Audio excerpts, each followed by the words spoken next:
Have you ever wondered why God would stop people from working together?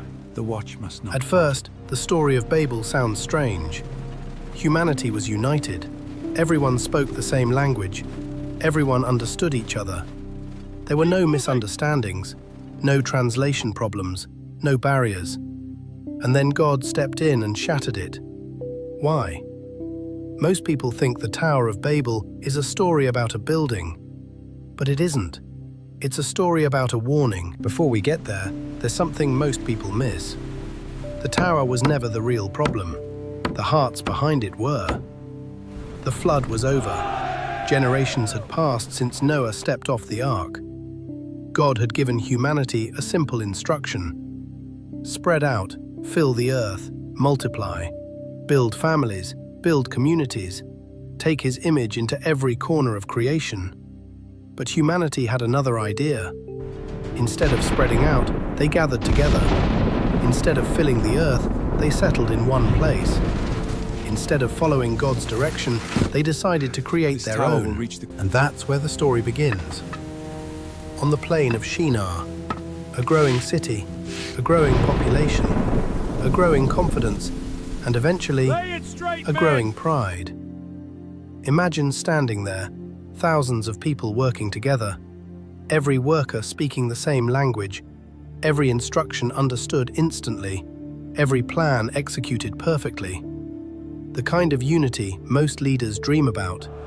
No confusion, no disagreements, no barriers, just one people moving in one direction. At first glance, it sounds beautiful, but listen carefully to what they actually said.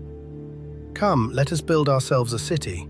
Come, let us build ourselves a tower. Let us make a name for ourselves. Not God's name, their name. Not God's glory, their glory. Not God's plan, their plan. The tower wasn't being built to worship God. It was being built to replace dependence on Him. And that changes everything. The people believed they no longer needed God. They had technology. They had organization. They had resources. They had influence. Brick by brick, they were building something bigger than a tower. They were building confidence in themselves.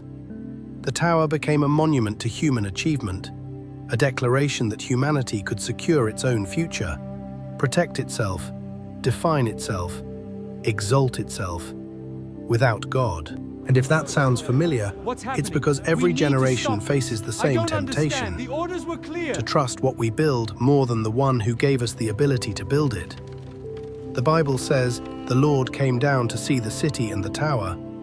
That phrase is almost humorous. The people believed their tower reached heaven, yet from God's perspective, He still had to come down to see it. Their greatest achievement was still tiny compared to His power. But what God says next surprises many people. He says that because they were one people with one language, nothing they planned would be impossible for them. At first, that sounds like God was threatened. But God is never threatened. The Creator of the universe is not intimidated by a construction project. So what was the concern? The direction of their unity. Because unity is powerful. But unity without God can become dangerous. A group moving together toward truth can change the world. A group moving together toward rebellion can also change the world. The issue wasn't their cooperation, it was the destination. Then came the moment nobody expected. Without warning, languages changed. A foreman gave instructions. Workers stared blankly. A friend spoke to a friend. Neither could understand the other. Families struggled to communicate. Confusion spread across the city. Projects stopped. Conversations broke apart. The tower that seemed unstoppable suddenly froze in place. Not because God destroyed it, but because He removed the thing they were trusting most, their ability to control everything themselves.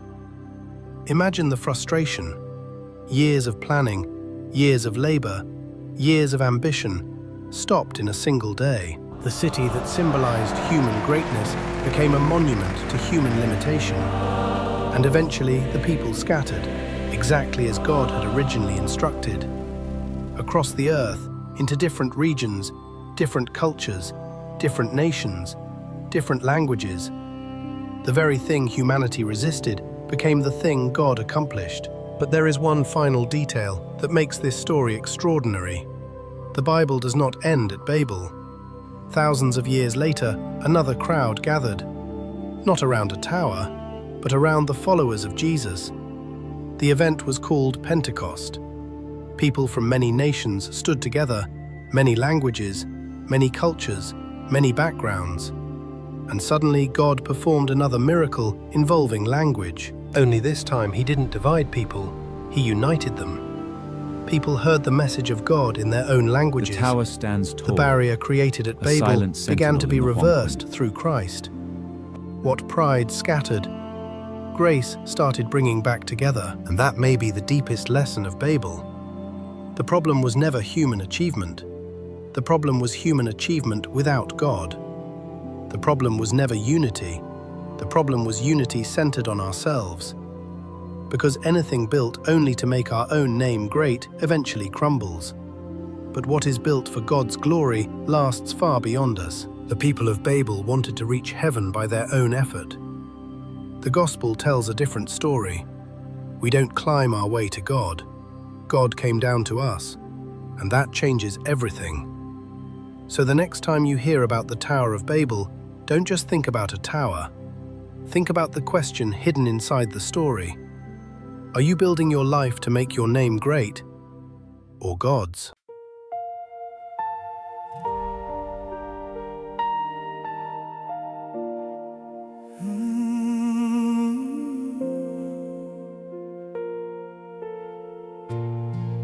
Long ago on a plain so wide, people gathered side by side. One language filled the earth that day, one voice and one united way. Brick by brick the tower grew, reaching higher than anyone knew. They said we'll make our own great name, and all the people did the same.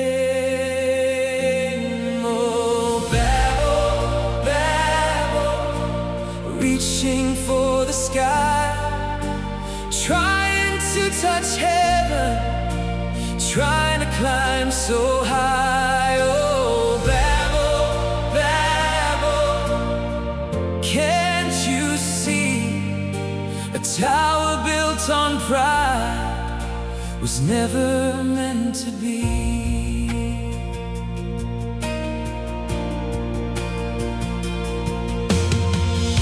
The city grew, the plans were strong. Everyone felt they could do no wrong, but deep inside their hearts was found a trust in self instead of God. The tower wasn't just made of stone, it was a throne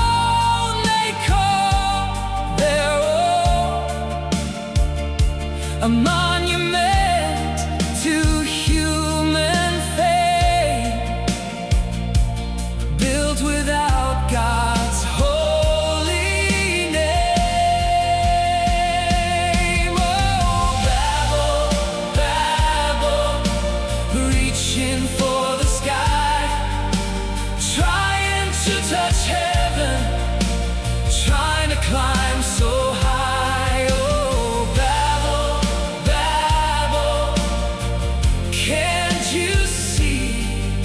A tower built on pride was never meant to be. Then God looked down upon the land and saw the work of human hands, not because he feared their might, but because pride can blind our sight. When morning voices filled the air, but no one understood them there. Friends became strangers overnight. The tower stopped before its height.